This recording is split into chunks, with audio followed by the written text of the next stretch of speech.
Maido. Well, hi there, Japan fans. Today's show, we're going to talk about value when presenting.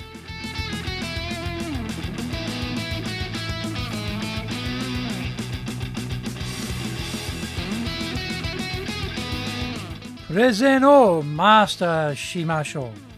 This is the 8th year of the Presentation Japan Series podcast. We're beaming around the world to you from sunny Minato-ku in Tokyo.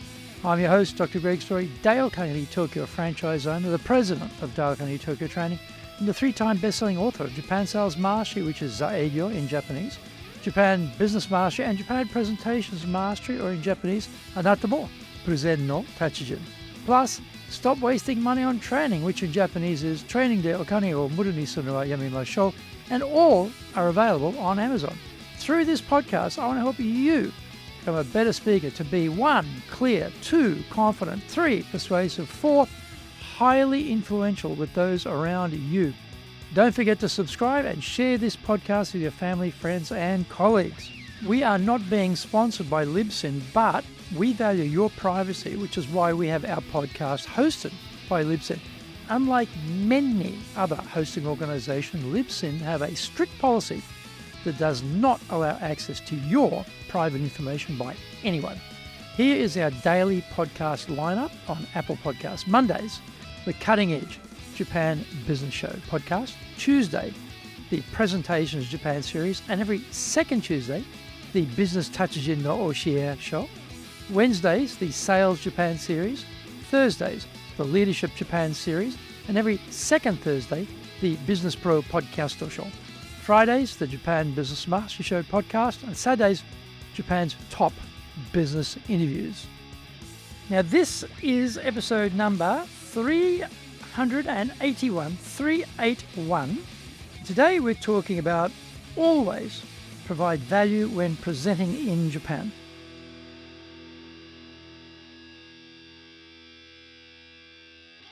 Value is a difficult thing to pin down.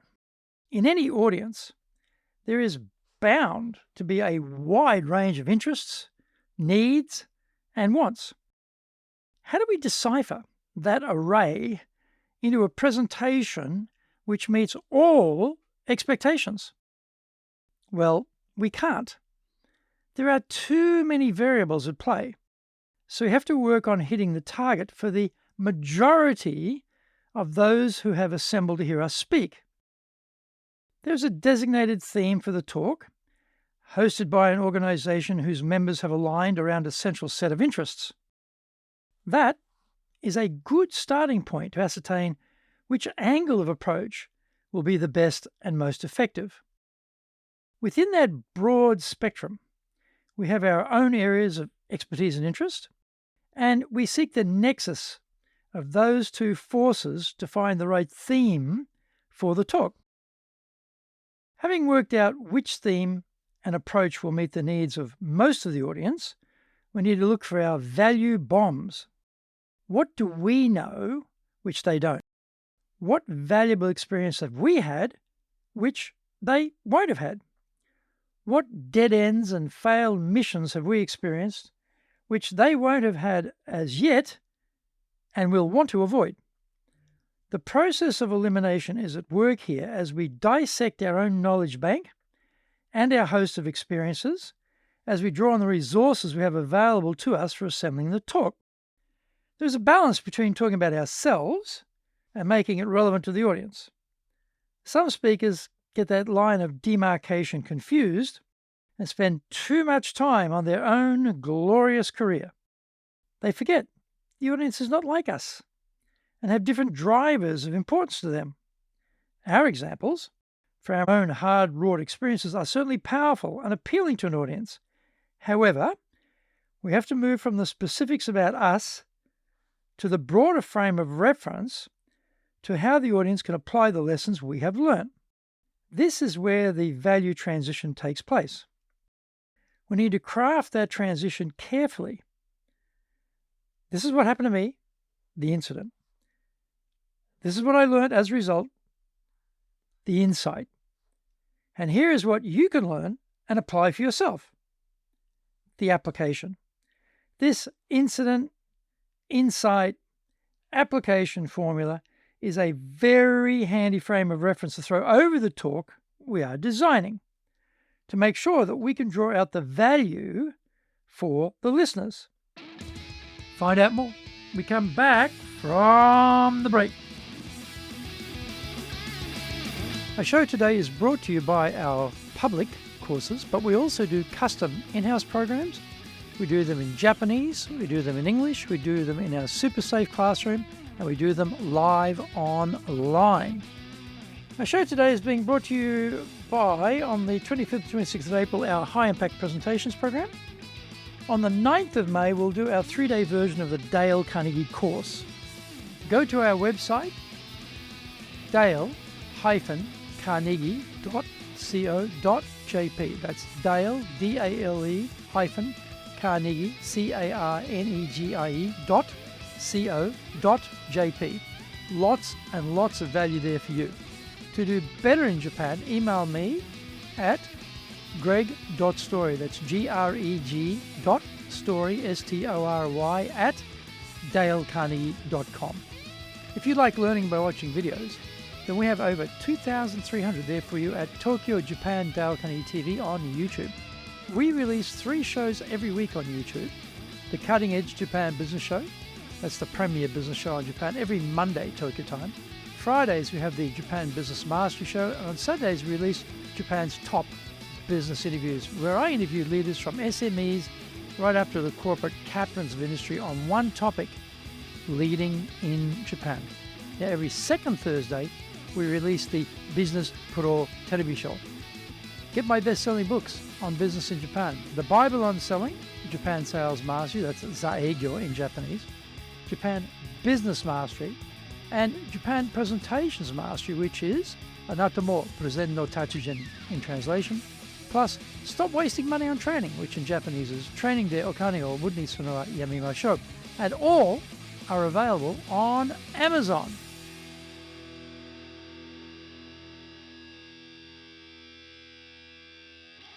Welcome back. Because it happened to us, it is true. Now, what we deduce from the experience can be debated, but usually when everyone shares the same context, the chances are high that similar conclusions will be reached. This lessens the chances of an audience disagreeing with our findings. The application has to be broad enough to capture the various situations of those in the audience. There is usually a range of industry sectors, ages, genders, and experience sets we have to appeal to. A good way to cover off this variety is to think about what would be the top 5 possible applications of our insight for this audience. Probably we won't get everyone perfectly included, but the chances are high we'll get the majority catered for. Even if we use the rule of 3 and say, here are the 3 best applications of this idea, that will usually be enough if we think that 5 is stretching things too much. When we line up the experience, insight, and application, the audience can all see that we are providing value, even if it happens that we are not hitting that particular person's bullseye. That effort to make the talk relevant for the listeners will be appreciated, and it shows we really know what we are talking about. Pontificating is great fun, but audiences usually want the lessons on what not to do and what to do in that order. The risk-averse nature of people requires that we outline where we failed as a warning lesson to others, that they should avoid doing what we did and save themselves a lot of money and trouble in the process. Everyone loves a good train wreck story, and I'm sure we all have plenty of them to share. The design stage of any talk is critical, and so let's make sure we are thinking value provision from the very start as an overall guiding light before we do anything else. What value do we have to offer? And work from there to align that with the likely members of the audience for our talk. Include some, don't do this folks, lessons and everyone will be happy.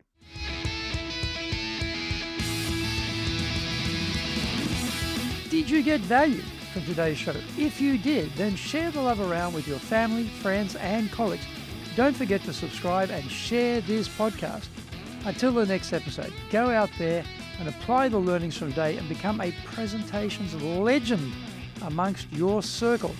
Thank you for joining me, and please tune in next week. Remember, I'm in your corner, your go-to guy for soft skills training in Tokyo, committed to your success here in Nippon.